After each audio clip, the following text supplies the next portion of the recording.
Good afternoon, everybody. It's Dave here on this Monday afternoon, February 10th, 2025. I've got all of your stories for your rush hour ride home on today's podcast. We've got some discussion of the Super Bowl, not just what happened on the field, but what happened off the field, as we've got President Trump, I guess, slamming Taylor Swift for getting booed, and he'll give his commentary, and another Republican commentator actually defends Taylor Swift, which is very interesting. And the sports pundits no longer say Patrick Mahomes is in the conversation around being the greatest of all time. So we'll have that chat. And also Justin Baldoni dropped a podcast. He recorded this in November, so we did not have any belief that there would be inside information as to his beef with Blake Lively, as this was before all of the multiple $100 million lawsuits.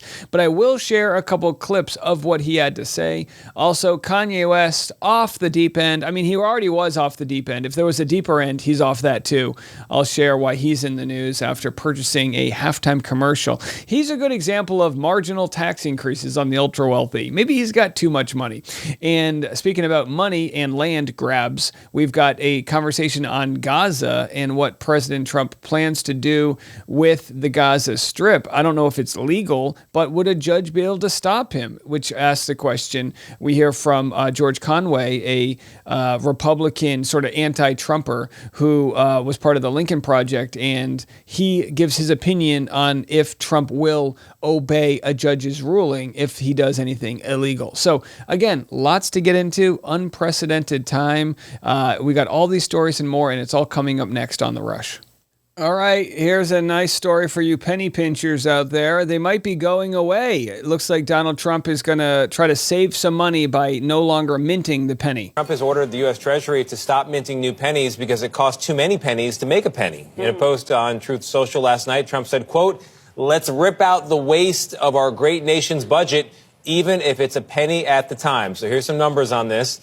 The U.S. Mint, I cannot believe this, reported losing $85 million last year, making 3 billion pennies. A lot of money. Now, look, I don't know how I feel about this, but I will say, like, the government is not intended to always turn a profit, right? It's not like when people say, "Oh, the U.S. Postal Service lost all this money." Well, it's supposed to. It's a government service. We pay into it. And I mean, maybe you get rid of the penny, but then do we get rid of the dollar bill? Like, I don't know where the lines, the nickel, who uses nickels? I don't know. I mean, should quarters be even, I don't know. I don't have answers to this, and maybe they could do a study. I think it's good to have hard actual currency. I love Coinstar. Oh, Coinstar's going to have a tough one on this. So I don't know how I feel. And, but either way, find some money where you can. But the real money being spent is, the military. So we can pinch pennies as we ban or get rid of pennies all we want. But the military, it's like, what's going to happen? Is he going to come for that budget? We'll have to see.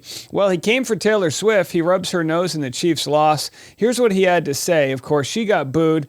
And then he posted on his Truth Social platform, the only one that had a tougher night than the Kansas City Chiefs was Taylor Swift. She got booed out of the stadium. MAGA is very unforgiving. Now, this is complicated, right? Because it's my belief that Taylor Swift got booed mainly because she's dating the star player of the Chiefs and half the stadium were Eagles fans. It's more likely that that's why she got booed than because she's not a MAGA person. First of all, this idea that she got booed out of the stadium. Taylor Swift can fill up that stadium 10 days in a row if she wanted to. Probably 30. She could probably fill up a stadium all summer long. People would just fly into New Orleans to see her. She doesn't have to go to these other places. But from Tokyo to New Orleans and everywhere in between, she's a global superstar. So I don't think that's a battle that he's going to win. But, either way, it's been a tough one for her dealing with the loss because, it's a big deal. Here's a TikTok about how this will be a sort of deal breaker for her relationship with Travis Kelce. How will they rebound? Taylor Swift and Travis Kelce are about to enter a new phase of their relationship because they have only been with each other when they've been winning. This year, they both lost. She lost Album of the Year, and now he just lost the Super Bowl, when last year she won Album of the Year and he won the Super Bowl. So now they have to be with each other and kind of like see that side You know, see the losing side of Taylor Swift, see the losing side of Travis Kelce. I like it. I like the idea, but I would reject the idea that Taylor Swift lost because she lost Album of the Year. Like I said, she had the most successful year of all time as far as performing goes.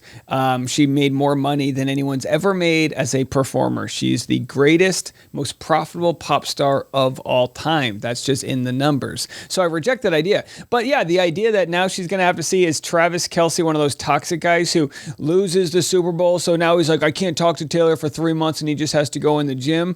These athletes, it's tough, right? I love Tom Brady, but Tom Brady, of course, had he chose football over his marriage. Maybe it wasn't working out for other reasons, but he couldn't step away from the game. And I get it. I get it. I mean, I'm not a professional athlete. I can't step away from the podcasting game.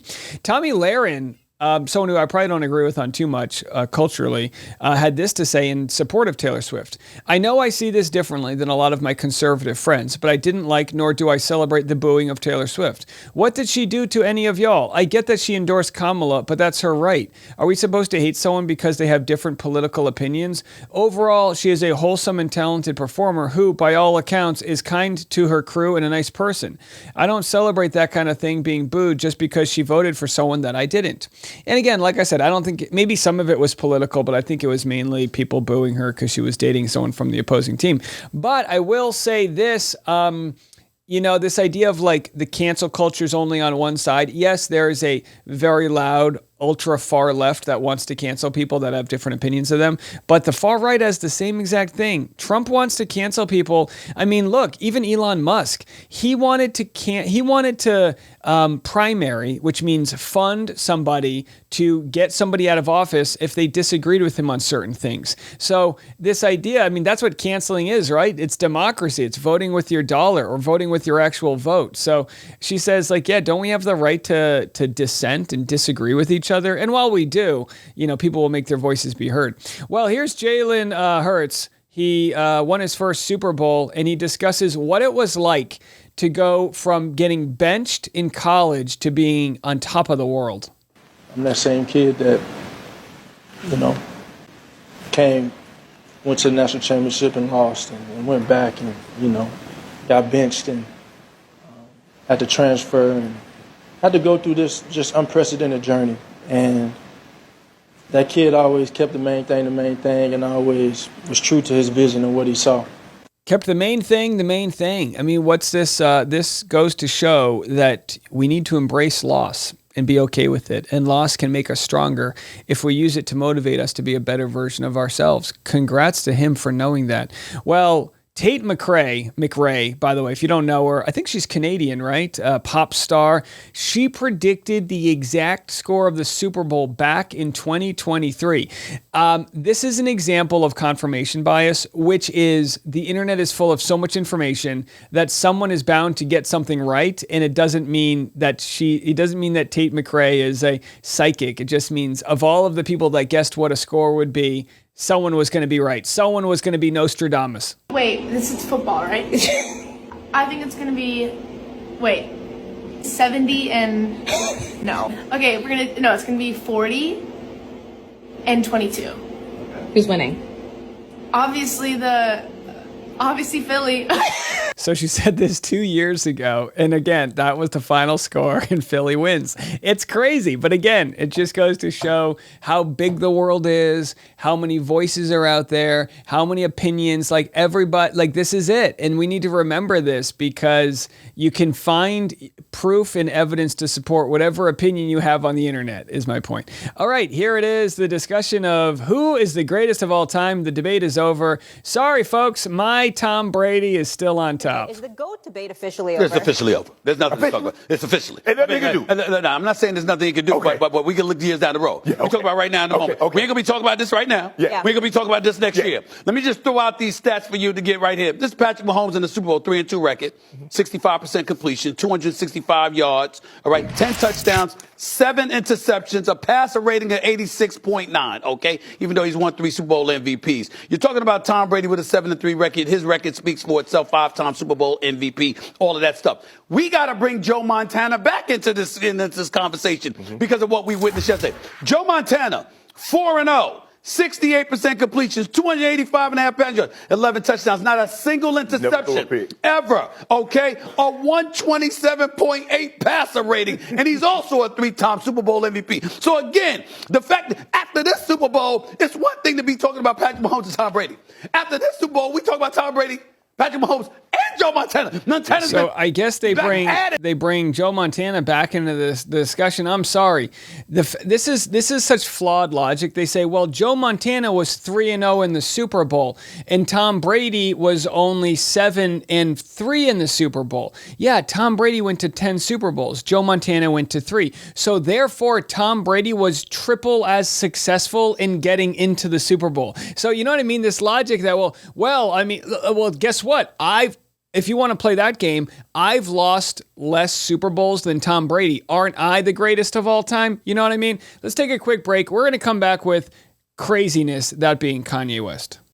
I mean, you wonder, should we even report on these things? It's absolutely wild. Kanye West, off his rocker, says, I'm a capitalist Nazi. He uses his $8 million Super Bowl commercial to sell $20 shirts featuring nothing more than a hate symbol. This is... I mean, obviously, he's got mental health issues. He's gone absolutely insane. But you know, the people that run the Super Bowl said, hey, we agreed to sell him a Super Bowl commercial before he went crazy again.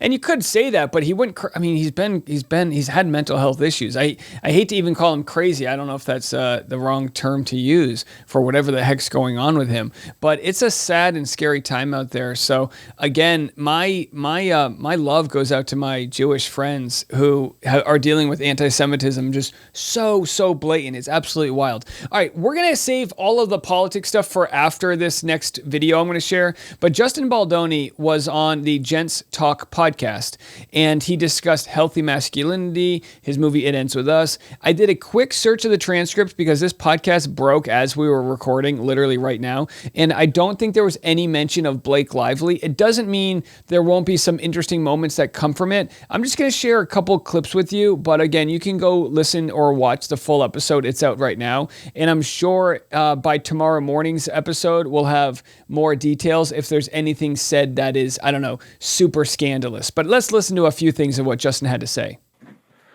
That's like one of the things I just want everybody to know is there is no version of us going through this life and being anywhere near perfect. Like there is no version where we're not going to make mistakes or screw up. And that's what makes us human. And what a gift that is that we were given. Freedom from perfection. Because it's impossible. And yet we demand it of ourselves and our parents. We don't just demand perfection. Society and social media demands perfection. Now, there's a difference between not being perfect and doing something on set that constitutes sexual harassment, which is, again, what he's accused of, which we have seen zero evidence of that so far. So if that happens, if there's anything in this that, again, discusses It Ends With Us, we'll let you know. But as far as right now, I wasn't able to find anything in the short time I had to screen this before we had to go live. But I did love this moment where Justin Baldoni discusses and gets real emotional discussing his father and you know, his manlyhood. This is very uncomfortable for a lot of people to see because for a lot of people, they've never seen their dad cry. They've never seen a man be emotional, you know, in sort of a sentimental way. You might see a guy be emotional when he throws the clicker through the TV when his Chiefs lose, but you know, it takes a lot of power and energy to fight past that, and it's brave. And again, guys get mocked for this all the time. Going up for me now, and you get to watch that. I get to be alive to watch that, and I'm so grateful that I get that. And I just wish that men could experience it. And that's why I share it. That's why I'm this open. Because we're longing to be held by our fathers, by the masculine energy. We're longing to be accepted and loved for who we are without being beaten up and told that we have to do more, be better, be tougher, be stronger. Of course the world is fucking hard. We have to be those things. But we also have to make room for the sensitive, empathetic, compassionate, insecure, kind, fragile parts of us that just needed to be loved and seen for who we are. Wow.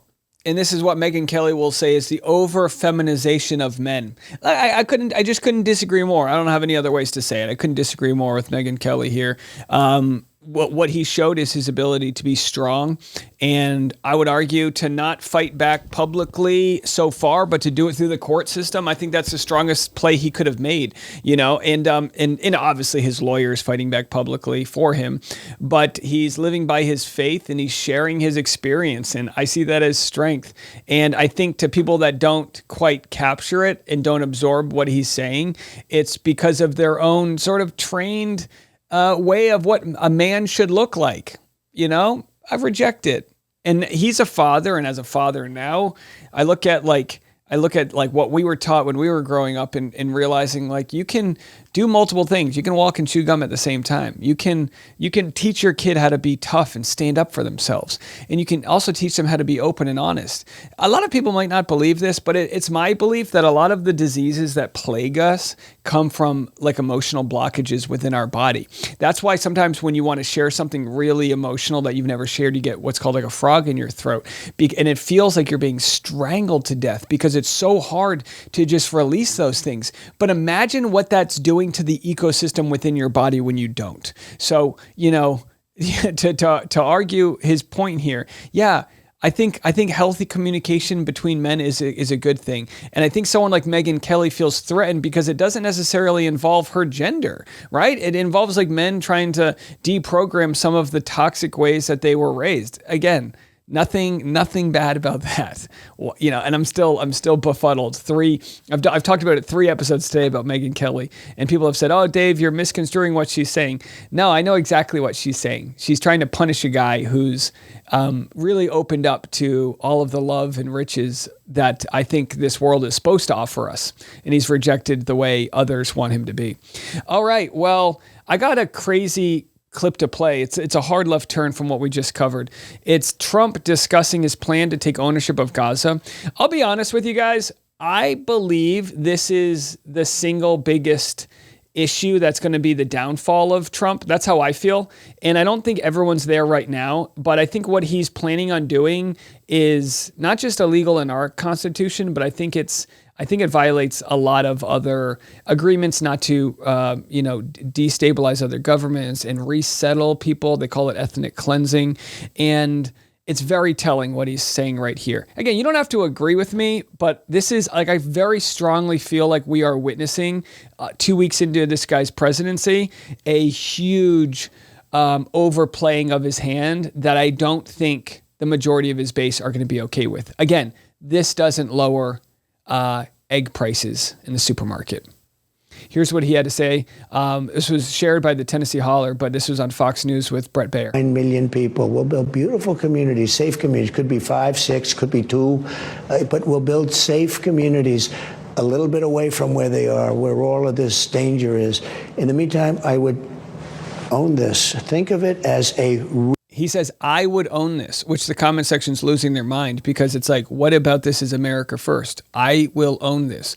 So again, I imagine if there was a beef in your cul-de-sac and there was 2 families that hated each other and you told one family, we're going to pay for you to move. We're going to pay for you to leave and go to another side of town. You'll be happy. You won't be fighting. It's like, okay, maybe that could be the case. We're talking about millions of people that have fought for centuries for their homeland. And again, nobody wants to leave. They've already said that. So this idea that we're going to move all of them away from their land and build condos and make it look like the Riviera, that's just not what would happen. What would happen is we would send troops in to pull people out of these communities after already kind of like destroying all of them. The troops would get bombed. We would lose American lives. We would lose kind of like whatever respect we have from the rest of the world who's not going to agree with this. And we're going to be surrounded kind of like in an Afghan situation with countries that don't want us being there, which is also going to create a new generation of people who don't like us. This also could lead to terrorist attacks on the U.S. and on our soil, just like the same reason 9/11 happened. This is not a good look for anybody for any reason. real estate development for the future. It would be a beautiful piece of land. Would the Palestinians have the right to return? No, they wouldn't, because they're going to have much better housing, much better. In other words, I'm talking about building a permanent place for them. 1.9 million people. So I don't think he quite understands that this situation didn't just pop up out of the ground and it's not going to be solved as easy as like, no, we're going to get them a FEMA park. We're going to get trailers. We're going to line up a couple cruise ships. They're going to love it. They're not going to want to come back to the place where they fought for years for their whole lives to stay at. I don't see that happening. All right, let's take a quick break. We'll be back and we'll discuss what J.D. Vance said about the judicial branch or the justice system and whether or not they're going to listen to them if the justice system says, no, you can't do this. We'll be back with that right after this. All right, very often you get accused of being on like one side politically and you're not listening to the other side. Well, here this is George Conway. He is, I guess, I don't know if he's still a Republican, but he was, and now he's like an anti-Trump Republican. And what he's saying is what J.D. Vance is now showing, he's showing his cards. They're not going to listen to judges. J.D. Vance said this: if a judge tried to tell a general how to conduct a military operation, that would be illegal. If a judge tried to command the attorney general and how to use her discretion as a prosecutor, that's illegal. Judges aren't allowed to control the executive's legitimate power. Oh boy. So now, and again, this is what people talk about when they talk about fascism, which is you sow like this like disbelief as to whether or not there can be any system that can stop what's happening. And if you're not, and if we have these elected judges, or appointed judges, I should say, that are there to make sure there's checks and balances, if we no longer listen to them, well, then what the fuck are we doing? J.D. Vance is an embarrassment to the law school that I attended. But the fact of the matter is he's telling us something that we should have already known. They are not going to obey court orders. They have decided that they are going to push the boundaries on executive power by basically infringing on the Article 1 power of Congress. There's no reason that this government that has decided not to obey the laws and the Constitution of the United States is going to obey a court order. And as you know, Joe, having practiced law, there's really only one way that courts can enforce their orders when somebody is being contumacious and refusing to obey an order. And that's to send the U.S. Marshals out to take somebody in and to hold them in contempt or to otherwise enforce court orders. Well, who does the U.S. Marshals Service work for? The U.S. Marshals Service is part of the United States Department of Justice. It reports to Donald J. Trump. And what's going to happen here, mark my words, is that at some point, they are going to basically tell the United States Marshal Service, do not enforce any of these orders. We will not obey them, and you are not to enforce them. We're going to see if this happens. I mean, now, could you argue, Dave, you're sowing so much fear, this isn't going to happen? I mean, you have the VP right here saying, hey, we're not going to obey orders if they are, getting in the way of our executive privilege. So it's pretty scary times out there. Scary times for a lot of people. This is just an absolute wild situation that happened here where multiple members of our elected officials have chosen to use slurs in order to talk about the trans debate. It's regardless of your feelings, these are Americans and these are humans. And I think we're stooping to a level that is so regrettably unavoidable to. I mean, how do you? I don't take debate on culture war topics, but this isn't taking the debate. This is watching our elected officials use slurs to describe their constituents. Led organizations to deliver gender-affirming health care in Guatemala. So to each of you this morning. All right, so she's got a problem with the trans issue. That's okay. You can have a problem with a trans issue. You can talk about it. Here's where she really, really stoops to a level that whatever respect anyone might have had for her, you can reconsider that. Does this advance the interests of American citizens paying for trannies in Guatemala to the tune of $2 million? Mr. Chairman, parliamentary inquiry. Yes, sir. The gentlelady has used a phrase that is considered a slur in the LGBTQ community and the transgender community. And let me please finish without interruption. And tranny. I don't really care. You want penises in women's bathrooms, and I'm not going to have it. Okay. No, thank you. And then another lady here is seen clapping. I mean, it is disgusting. You can have the conversation, and look, if you accidentally say the wrong pronoun of somebody, look, no, I don't think anyone's really going to hold that over your head if you try to get things right. I've always said this, if someone says they want to go by they or she or he, just, try your best to figure it out. Try your best to respect people, but when it's elected officials doing this, it's absolutely wild. Here we have our first trans congresswoman, Sarah McBride, officially misgendered in a petty, rude introduction. Now she's being called the gentleman from Delaware, Mr. McBride. Guys, are we okay? I mean, are we okay with this? Is this the fight we want? The chair recognizes the gentleman from Delaware, Mr. McBride, for 5 minutes. And by the way, I have no idea, but it could have been that the person speaking right there was just reading the transcript that was written. I have no idea who's responsible for it, but it's just a sad day. And people might argue, well, I don't want my daughters playing sports. Look, that's a different argument than just blatantly using such transphobic slurs like that. I mean, it's one thing if you say it because you're not up with the times, but these are people that are saying it to prove some sort of point, and maybe for a more sinister reason because they're able to get donations from their donors, and it's good for them politically. It's again. I reject all of these culture war issues, but when you see them like this, like, what do you want? What do you want from people when we see this? It'll be very interesting how people vote in the upcoming elections. There's an election happening in a couple of months, I believe in Florida, for 2 or 3 different House seats. And it'll be interesting to see how people vote. Do they realize, hey, this is all too far and we need to take our country back? Or is this the direction it's going to go? I don't know, folks. But if you think I'm giving it all a fair shot and enjoy my perspective, hit the subscribe button. And if you don't, well, maybe you'll be able to find somewhere on the internet that agrees with you. But at least I'm going to be honest, and I'm not bought and paid for by anybody. These are my thoughts. This is how I feel. And I hope you guys enjoyed it. If you want to join the Patreon and put some bread in the tip jar, you can go to patreon.com/Dave Neal. That's where we have all of our bonus content. You can be part of the behind the scenes community who sees all these podcasts get made and produced and have the conversation with the chat rooms in there.